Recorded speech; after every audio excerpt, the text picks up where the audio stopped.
So listen, Jeff, we're going to talk about 1987, but before we do, I want to mention that we've had a lot of fun talking nostalgia here on the show. Last week, our topic was Eddie Gilbert, and Oh it's boy. funny that man, we just got a lot of feedback. I did too, from really hardcore folks that we don't normally hear from, and they were loving our conversation about Eddie Gilbert. And I know that there's just a lot of folks who grew up in that era, and it's their favorite brand of wrestling, their favorite period of wrestling.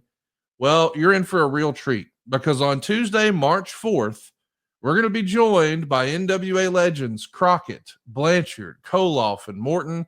It's a live watch along event. We're going to be watching back Starrcade 1986 live alongside all the ad free shows members. Ad free shows members can get on and join us and interact with these legends live.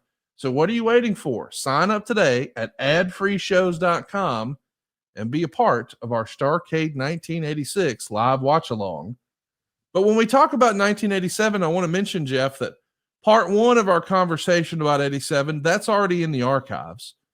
But we're going to pick up where we left off. We're going to be talking about August through the end of the year. And you Okay. sort of teed it up at the very beginning of our topic today. 1987 is a pivotal year. This is the year where Watts is going to throw his hands up and JR is going to negotiate a deal for the Mid-South territory, the former UWF territory, to now become property of Jim Crockett Promotions.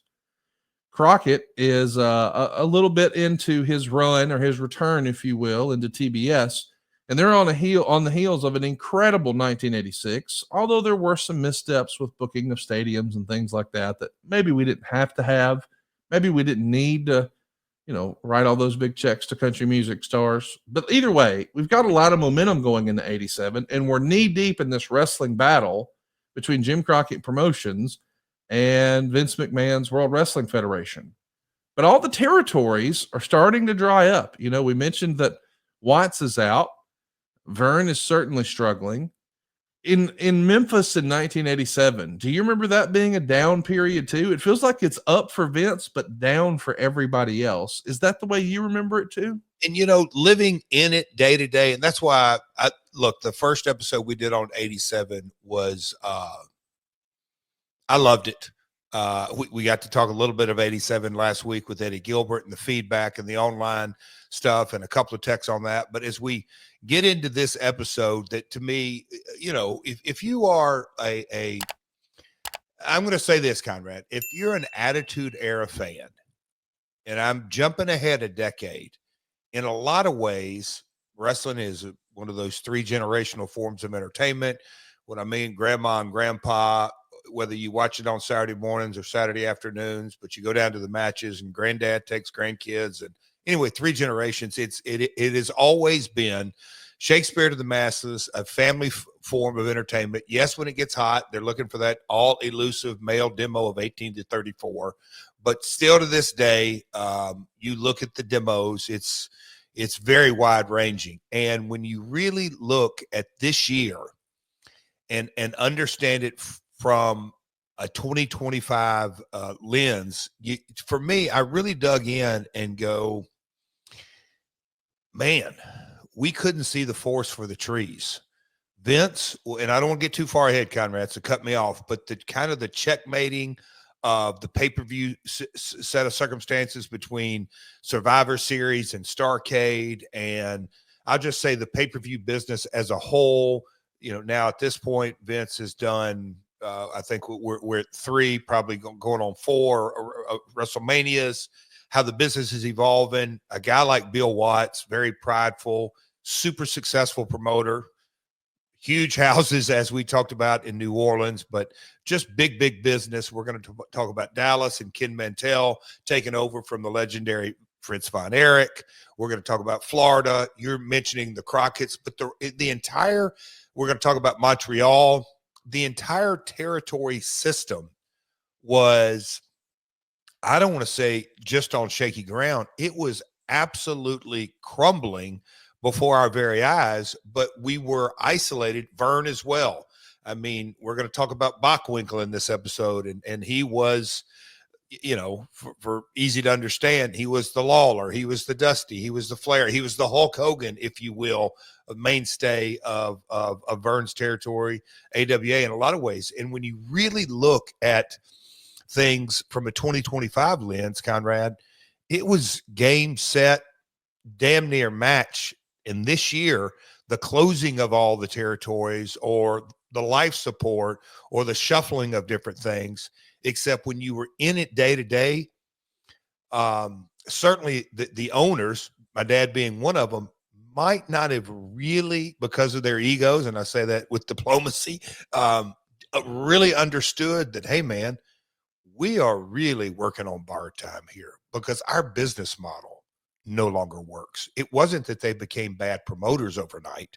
It's that their business model became outdated the day the pay-per-view industry blossomed, if you will. Does that make sense, Conrad? It makes a ton of sense. And that's actually one of the stories in the First Observer from August of 87, where Dave would write, apparently the Montreal Wrestling Office, which was International Wrestling, has folded.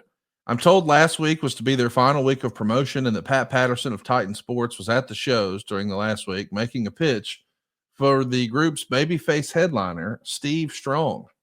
So this is another full-time territory that's going to bite the dust here in 87. And this is just 2 years removed from an incredible run of business with the Rougeau brothers and the Garvin brothers feud. I mean, it really is remarkable and a testament to your dad.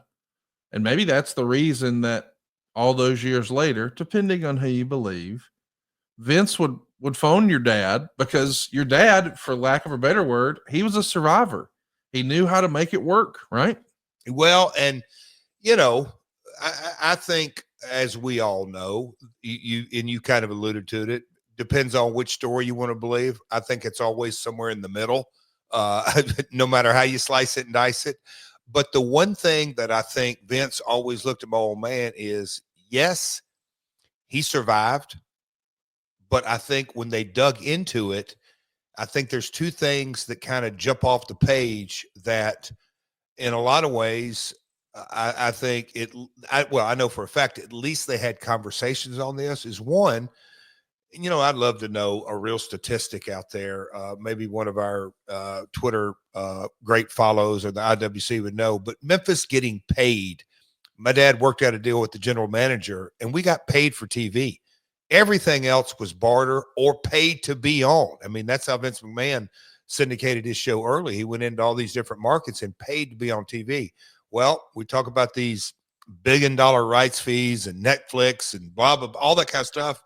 If we weren't the first, we were certainly right up there. But my dad getting paid to be on TV, and that was just sharing in the ad revenue, because my dad knew that, okay, they can put on cartoons or they can put on home variety shows or whatever they can put on Saturday mornings. They're not going to get the ad rates because wrestling rated so high. And, in our case, we had the local weatherman and a household personality and Jerry Lawler and others that commanded, everybody wanted to advertise on our show. So my dad said, hey, to let me share in this profit. And the general manager said, okay, it's a good deal. I don't want to lose this, because my dad, back then, you didn't have contracts. If you don't pay me, we're going to work out something. We're going to go to another TV station that will pay us. So anyway, I think Vince looking at my dad in the territory systems when everybody else was folding, there was two things. We got paid for TV. And I also think you can look at the entire history of Vince McMahon booking. I mean, there's a couple of folks that come to mind. I'll let you bring up a few. But when you came to our territory, there was no doubt about it. It was Lawler on top. And I don't care if you brought in Hulk, Savage, Road Warriors, Dusty, Flair. It didn't matter. Lawler was the main event. And the other talent were his support. And that's how it was promoted and booked. And I think you have to have that in order to stay viable. Otherwise, oh, no, we'll wait till the big stars come to town. My dad was vehemently opposed to that kind of mentality and stuck to his guns through thick and thin.